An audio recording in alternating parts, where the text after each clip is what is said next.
గోవింద గోవింద గోవింద గోవింద గోవింద గోవింద గోవింద గోవింద గోవింద గోవింద గోవింద గోవింద గోవింద గోవింద గోవింద గోవింద గోవింద గోవింద గోవింద గోవింద.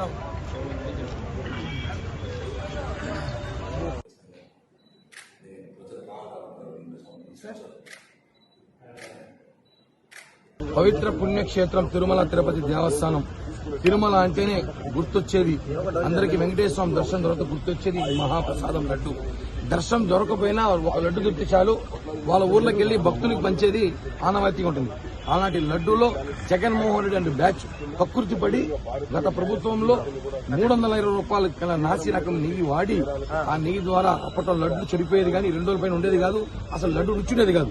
ఏమని విచారిస్తే టీటీడీ కొత్త ప్రభుత్వం బాగానే విచారిస్తే ఆ లడ్డులో జంతువుల మాంసపు ఆయిల్తో చేశారని చెప్పి కూడా ల్యాబ్ రిపోర్ట్ రావడంతో ఆ విషయాన్ని సాక్షాత్తు ఒక ముఖ్యమంత్రి గారు చెప్పడంతో మొత్తం దేశము రాష్ట్రం ప్రజలందరూ కూడా హిందూ మనోభావాలు దెబ్బతీసే విధంగా అందరూ ఒక్కసారిగా అన్ని మతాలు ఉలిక్కిపడ్డారు.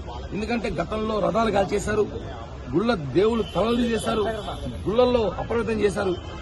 సాక్షాత్తం తిరుమల తిరుపతి దేవస్థానం పవిత్ర పుణ్య వెంకటేశ్వర స్వామి ప్రసాదం ఈ లడ్డు వడ ఇంకా అనేక ప్రసాదాల్లో కూడా అలాంటి నెయ్యి వినియోగించినట్టు ఎంత బాధాకర అండి. గత ప్రభుత్వంలోనే ఎండోమెంట్ కానివ్వండి ఒక బోర్డు మెంబర్ కూడా వ్యతిరేకించారు.